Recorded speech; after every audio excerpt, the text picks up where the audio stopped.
Hi students, my name is V. Srisimha Varma and I am your chemistry faculty. So here in this video, I will discuss some important concepts in electrochemistry. Okay, so here let me discuss introductory part of electrolytic cell. So here I'm talking about electrolytic cell.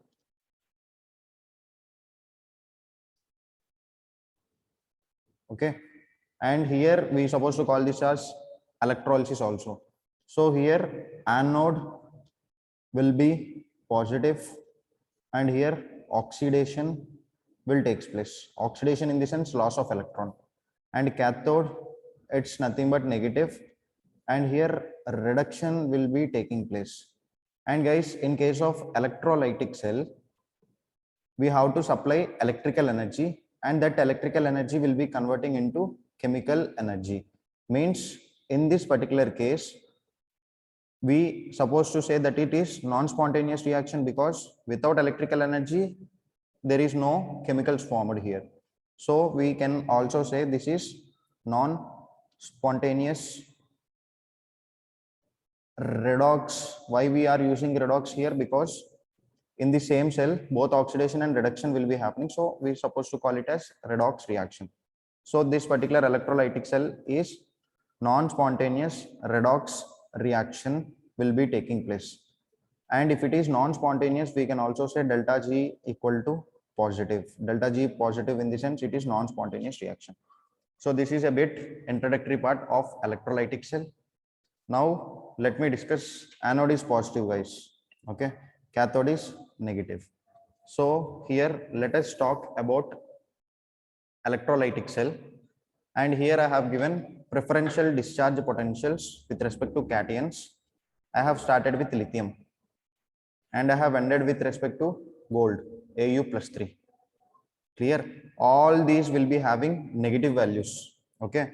By the way, all these will be having negative values. What negative values? Standard reduction potential negative values. Okay. Preferential discharge potential order with respect to cation. If you want to talk about deposition of cations, which one will be depositing more? In the sense you have to pick gold plus 3. Gold plus 3 will be depositing more. Okay, deposition of gold will be more. Where it will be deposited? It will be deposited at cathode. Why it is depositing at cathode? Because cathode will be having negative charge. Clear? Preferential discharge potential, it is inversely proportional to order of deposition of cations. Clear? If you talk about anions, preferential discharge potential order with respect to anions, I have iodine and here I have fluorine. And by the way, all these will be having SRP equal to positive values. Clear? All these will be having SRP equal to positive values. And here, where it will be depositing, order of deposition of anion, where it will be depositing, we have anode. Anode is nothing but here positive. At anode, we will be depositing here. Which can be depositing more? Here, order of deposition of anion I have given here. Which can be depositing more? I minus will be depositing more.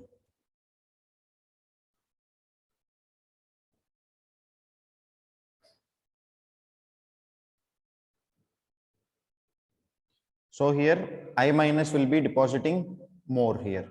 Okay, order of deposition of anions. I minus is high. Okay, and all these will be having standard reduction potential positive values. Now let me talk about standard reduction potential.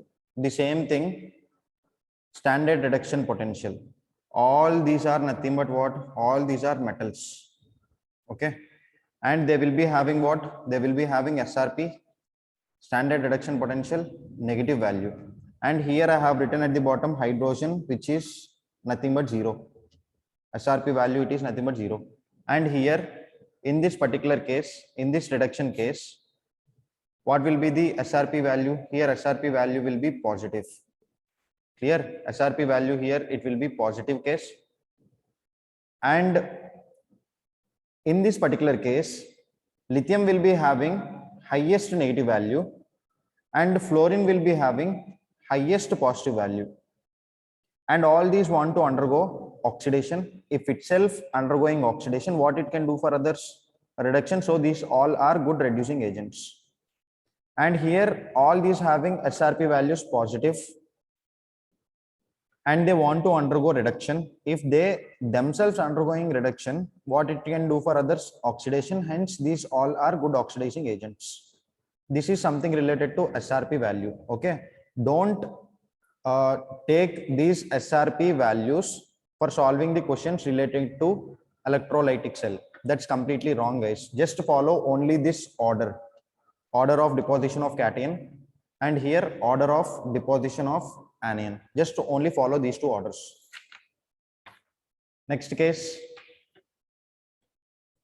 let me discuss about Faraday's first law. Weight deposited at anode or cathode, it is directly proportional to charge flowing through the circuit. Okay, charge flowing through the battery. And it is also nothing but what? Q is nothing but current into time. Let me write it here. Q equal to current into time. And what about this? If you remove proportionality sign, you have to introduce a constant. So here I am introducing a constant called Z. And this Z is nothing but electrochemical equivalent, ECE.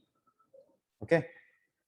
And Z equal to what? Z equal to the formula molecular mass divided by N factor into Faraday. What is meant by Faraday? Faraday, 1 Faraday equal to 96500 coulombs. Okay, this is the value of Z. And here what we can understand from this particular formula, W is directly proportional to, what about this one? This is nothing but equivalent weight. That is what I have written here. And if this molecular mass will be coming to this denominator, how we will be getting? If this molecular mass will be coming to the denominator, weight divided by molecular mass equal to current into time divided by F. This is nothing but number of moles, which is equal to current into time divided by, here N factor is also there. So N factor into Faraday. Now here, did you observe number of moles? It is equal to current into time divided by N factor into 1 Faraday. So that is what I have written. If you take with respect to anode and cathode, you will be getting what? Number of moles of anode equal to N factor of cathode. And this is divided by number of moles of cathode equal to divided by N factor of anode. Clear? So this is the formula I have written here. And here some conversion terms, let us take here. 1 mole electron will have 96500 coulombs. And 1 mole of electron, 1 mole contains Avogadro number. Avogadro number electrons will be containing 96500 coulombs. For 1 coulomb, okay, send this 96500 to this denominator. Okay, so if you divide 96500 with this one, what you will be getting? You will be getting 6.28 into 10 to the power 18 electrons. For example, 1 electron equal to how many coulombs? Then 1 divided by, you have to do this one. Just simple crisscross method I have applied here. Next, let us go to Faraday's second law, and this is very, very important. So here in case of Faraday's second law, whatever weight we are getting in the first cell, that should be divided with the weight of the second cell, and both will be equal to equivalent weights with their respective equivalent weights, provided what is the condition here? Provided charge supplied, okay, provided charge supplied to the cells should be same. Okay, charge in the sense Q value. Q is nothing but current into time. Whatever current and time we are giving, it should be same for all the batteries what we have connected. Okay, in short we can say this is series connection. In such, if you connect in series, you will be getting weight discharged at one of the electrodes divided by weight discharged at the other electrode will be equal to equivalent weight with their respective equivalent weights. You can take it here. Clear? Next, let me discuss some more important terms here. Resistance. Okay, this is also very, very important, guys. Resistance equal to rho, resistivity, L by A, and units of resistance is ohm. And if you talk about resistivity, or it is also called specific resistance, this is nothing but resistivity. So rho equal to RA divided by L. So that is what I have written. Units ohm centimeter. Okay. A unit is centimeter square. L unit is centimeter. So I have divided, you will be getting something like this. Conductance G equal to 1 by R units. Ohm inverse, or this ohm inverse is also called MHO, or it is also represented as Simon. Next one, conductivity. Conductivity is nothing but reciprocal of resistivity. Okay, so conductivity is denoted as kappa. This K is nothing but kappa, a famous word which is given in your NCERT. K is nothing but kappa. Kappa equal to 1 by resistivity, and 1 by resistivity, it's nothing but what? 1 by resistivity. Resistivity is nothing but R into A by L. So here you just substitute here. So you'll be getting kappa equal to 1 by R into L by A. And 1 by R is nothing but conductance G, which I have written here, conductance G. And after that G star. L by A is nothing but G star, and L by A is nothing but G star. It is also called cell constant, and if you want to write the units, it is nothing but centimeter inverse. Clear? So that is what I have written here. Units of conductivity, ohm inverse, centimeter inverse, or you can also write ohm inverse is also called MHO, and MHO is also called Simon. So this is what about conductivity. And next important term, which is nothing but molar conductance. Molar conductance, it is represented by cap M. Okay. And here molar conductance cap M equal to kappa into 1000 divided by capital M. This can also be represented in terms of meters. Okay, Simon meters. If kappa is taken in terms of Simon meters, 1000 should be multiplied in the denominator. If kappa is taken in Simon centimeter inverse, then 1000 should be multiplied in the numerator. This is very, very important term. Don't get confused, guys. With respect to units, I have interchanged 1000 in the numerator and denominator. Clear? And if you talk about units of cap M, Simon centimeter square mole inverse. So this is the units of cap M. And if you talk about equivalent conductance, it is represented with cap EQ, and cap EQ we have formula same thing. In case of cap M, you will be having molarity in the denominator, and in case of cap EQ, you will be having normality in the denominator. Okay, same thing. Kappa taken in Simon centimeter inverse, then 1000 will be there in the numerator. If kappa taken in Simon meter inverse, then 1000 will be there in the denominator. And the units will be ohm inverse, centimeter square, gram equivalent inverse.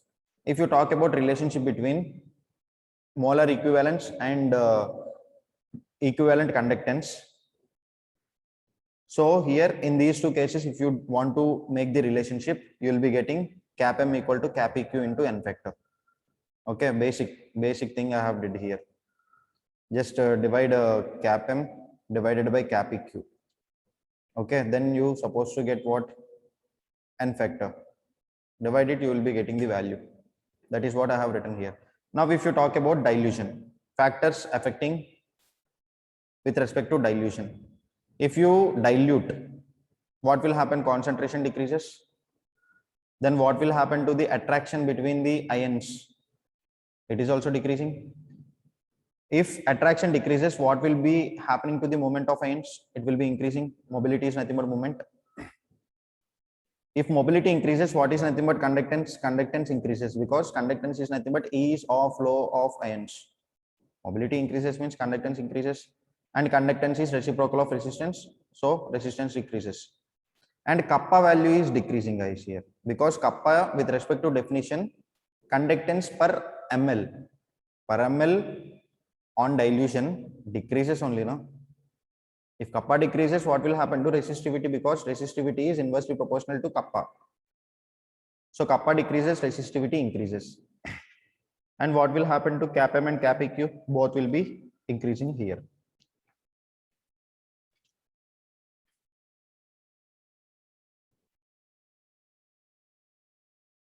So here cap M and cap EQ increases. Why it is increasing? Actually, what is the definition? Cap M comma cap EQ. What you will be having? Kappa will be there in the numerator. Clear? And also, if you substitute denominator, you will be having concentration term divided by molarity or normality. So if you substitute these two values, you'll be getting kappa multiplied with volume. Clear? Number of moles will be there in the denominator. So here what's happening? Kappa value decreases, so these two should be decreasing. But actually it's not happening because cap m and cap eq are those type of terms which is completely depending upon dilution. Dilution increases, dilution is nothing but volume increases. So what will happen to cap m and cap eq? Both will be increasing. So this is one of the important point which you have to take a note. And next important point here, ionic conductance at infinite dilution is proportional to ionic mobility. Ionic mobility is directly proportional to ionic conductance at infinite dilution, guys. Okay. Lambda naught plus is directly proportional to ionic mobility. This is nothing but ionic mobility. This is nothing but ionic conductance at infinite dilution. And if you remove proportionality sign, you have to introduce a constant. So here I am introducing constant called Faraday. So lambda naught plus is nothing but something related to cation. So 96500 ionic mobility multiplied with ionic mobility. If you want to write with respect to anion, okay, lambda naught minus, this is nothing but ionic conductance at infinite dilution with respect to anion. It is equal to 96500 ionic mobility of that particular anion. So if you want to add these two, total equal to lambda naught plus and lambda naught minus, both you will be adding. And guys, here let me discuss about Euler's law here. Okay, so here I have skipped that particular topic, what that is called strong electrolyte with respect to concentration, weak electrolyte with respect to concentration, what will happen. Okay, during that particular thing, we are supposed to study about Euler's law. Euler's law will be for both strong electrolyte as well as weak electrolyte. So here I have taken simply two examples here. If you want to write molar conductance at infinite dilution for this particular electrolyte, you have to take stoichiometric coefficients. Clear? For molar conductance, you need to take stoichiometric coefficient. Okay, and if you want to write equivalent conductance for the same electrolyte, no need of stoichiometric coefficients here. Did you observe? I haven't taken here stoichiometric coefficient. This is very, very important point here. And here one more thing, let us go to galvanic cell. Okay, otherwise we can also call this galvanic cell as Daniel cell. One of the best example for galvanic cell is Daniel cell. So here in this particular cell, chemical energy is converted to electrical energy. Means the reaction is spontaneous. If the reaction is spontaneous, what will happen to delta G? Delta G will be negative. And also here let us add some more points. Anode will be what? Negative, quite opposite to electrolysis. And cathode is nothing but what? Positive. Same thing, oxidation will occur. Okay, and here same thing, reduction will be occurring here. Clear? And here work equal to charge into voltage. Okay, so here W, work equal to what? Q is nothing but NF. Q is nothing but NF and voltage is nothing but E cell. So here what's happening actually? Chemical energy is converting to electrical energy, means system is doing work. So its energy will be reduced. That's why I'm taking W equal to minus delta G, and this is NF E cell. So delta G equal to minus NF E cell. This is at normal conditions. If you want to talk about STP conditions, you have to put not. Okay, here STP conditions in the sense what? Here temperature should be 298 Kelvin. And concentration should be what? Concentration should be 1 capital M. And pressure you have to take 1 atm. So these are standard conditions in electrochemistry chapter. Clear? Let me discuss some more important statements here. This particular equation is nothing but Nonce equation. So in thermodynamics, we have one more important formula, delta G equal to delta G naught plus RT ln Q. As I have said earlier, this is called rate coefficient. Means what? You will be studying in equilibrium chapter. You have to keep that concentration, any concentration at any time, guys. Okay, any concentration you can keep till the completion. Whatever concentrations you will be getting at a given time, you can keep all the concentrations here. And delta G, just now we have discussed it. Delta G is nothing but minus NF in E cell. Delta G naught minus NF E naught cell. I have divided with minus NF, minus NF, minus NF. So I have made cancellations and I have got something like this. R is not, and ln natural log. If you want to convert log to the base 10, you have to multiply with 2.303 Q R and T minus NF. And here substitute the values here. Universal gas constant value you just substitute, and temperature 298 you just substitute. Faraday is nothing but 96500 coulombs you just substitute. Then you're supposed to get 0.059 divided by n log to the base 10 cube. This is called Nonce equation. Okay, next one more important thing we have to discuss. E naught cell equal to anode case oxidation will occur, so anode oxidation potential plus cathode case reduction will occur, so cathode reduction potential. We have to add, then only we supposed to get summation, no? Then only we will be getting total voltage how much we got. So here oxidation potential also we are converting in terms of reduction potential, because we have to make a formula in such a way that it should be in a simplified manner. Clear? So here both are in terms of reduction, then it is fine. And we already came to know that oxidation potential is nothing but negative of reduction potential. So I'm trying to convert this oxidation potential in terms of reduction potential. So if you arrange the equation, then you will be getting something like this. And if you talk about the relationship between Gibbs free energy, standard Gibbs free energy, and E naught cell, the thing you'll be getting what this is Nonce equation. So here at equilibrium, let us take here at equilibrium Gibbs free energy, change in Gibbs free energy will be 0 and E cell will be 0. So here this E cell will be 0 and this particular term will be going to that side. You'll be getting something like this. I have taken 10 to the power on both sides. So finally you will be getting a equation something like this: 10 to the power KEQ equal to 10 to the power N E naught cell divided by 0.059. And here one more important formula here: degree of dissociation, alpha value, cap CM. This cap CM is nothing but what, guys? Molar conductance at any concentration. If you want to calculate this one, how you supposed to calculate? We have taken that kappa into 1000 divided by molarity. No? That particular thing you have to apply in the numerator. And if you want to talk about denominator, this is nothing but molar conductivity at infinite dilution or at zero concentration. Here you have to apply Euler's law. And in equilibrium we have studied Ka, dissociation constant of acid, equal to C alpha square. From here alpha value is equal to root over Ka divided by C. So this is also one of the important formula where we will use in this chapter. And here I have taken Daniell cell, guys. This is called salt bridge, and applications of salt bridge and working of this Daniell cell I am not explaining in this video. So here I want to discuss important cases in Daniell cell, which is very, very important. If you solve this particular EMF of Daniell cell, you will be getting here 1.1 volt. At what? At standard conditions, 298 Kelvin, 1 atm. Okay, 1 atm pressure, 298 Kelvin, and concentration equal to 1 capital M. If you solve all these values, you're supposed to get 1.1 volt.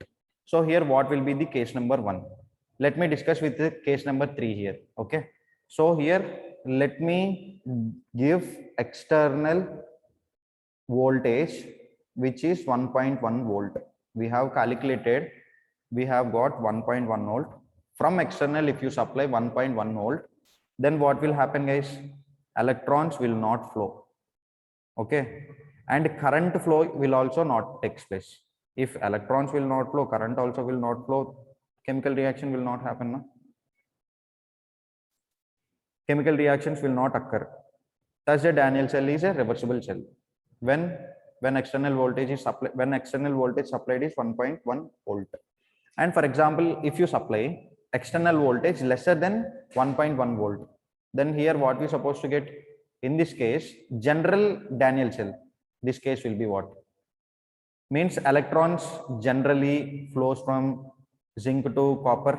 Okay, zinc is nothing but anode to cathode.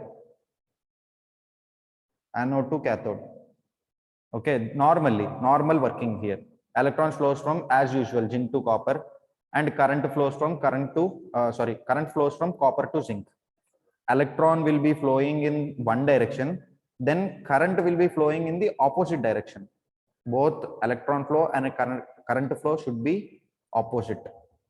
Okay, and if if you try to utilize this in terms of Daniel cell, then you will be getting what? Zinc dissolves at anode and copper deposit at cathode. So we will be collecting copper, and here zinc ions will be coming out. Zinc ions from the electrode will be coming into the electrolyte, and copper from the electrolyte depositing at cathode. This is what case number 1. And if you want to talk about case number 2, if external voltage, if you supply greater than 1.1 volt, then everything will be reversed, guys. Okay, in the top case, what happened? Electron flow from zinc to copper, but here electron will be flowing from copper to zinc. This is very, very important. Okay, and this copper will be what? This copper will be anode, and this zinc will become cathode. Okay, so electron flows from where to where? Copper to zinc, which is nothing but anode to cathode. If electron flowing from anode to cathode, what will happen to current flow? Current flow will be from cathode to anode. Okay, current flow from cathode to anode, which is nothing but zinc to copper. And in this particular case, what will happen? In this particular case, copper dissolves at copper electrode. Clear? From electrode, whatever copper you have, that will be coming out in the form of Cu2 plus, and it is dissolving in the electrolyte. And what will happen? Zinc from electrolyte going and depositing at zinc electrode. So this is case number 2, very, very important. In short, case number 2, you can also say here delta G equal to positive, which is non-spontaneous. Case number 2, non-spontaneous only, no? And in case of case number 1, here you can say delta G equal to negative, and here it is spontaneous reaction. It is nothing but spontaneous reaction. And guys, last topic in case of electrochemistry. Here I have taken some data in NCERT textbook. Most frequently asked questions, something related to limiting molar conductivity for some ions in water at 298 Kelvin. They will be asking the questions related to this topic most frequently. So here limiting molar conductivity in water will be highest for H plus. Experimental data in your NCERT textbook, they have given the values also. It's very, very high. Limiting molar conductivity in water will be very, very high for H plus, followed by OH minus, SO4 minus 2, Ca plus 2, Mg2 plus, Br minus, Cl minus, Na plus, and after that acetate ion. So this particular data, try to remember, guys. Experimental data. Clear? It's not like a positive coming, negative, negative, positive, positive. It's not, don't remember all those things. Experimental data, try to remember directly this particular data. Okay, guys. Next topic is batteries. So here in this video, I'm skipping batteries, and battery topic is very, very important. Once just go through batteries topic before going to your exam. Thank you, guys.